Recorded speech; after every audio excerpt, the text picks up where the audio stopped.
اعوذ باللہ من الشیطان الرجیم بسم اللہ الرحمن الرحیم وشروه بثمن بخس دراہم معدودہ وکانوا فیہ من الزاہدین۔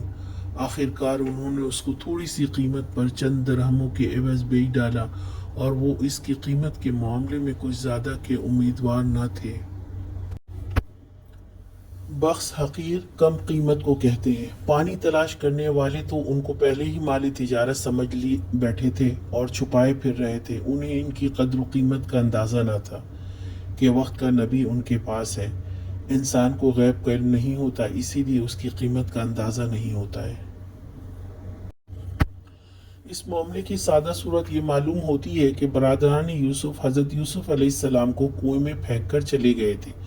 بعد میں قافلے والوں نے آ کر ان کو وہاں سے نکالا اور مصر لے جا کر بیچ دیا۔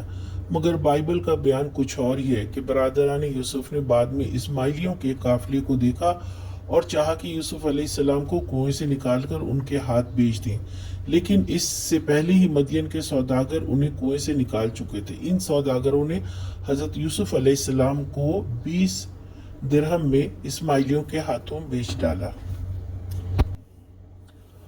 آگے چل کر بائبل کے مصنفین یہ بھول جاتے ہیں کہ اوپر وہ اسماعیلیوں کے ہاتھوں حضرت یوسف علیہ السلام کو فروخت کرا چکے ہیں، چنانچہ وہ اسماعیلیوں کے بجائے پھر مدین ہی کے سوداگروں سے مصر میں انہیں دوبارہ فروخت کراتے ہیں۔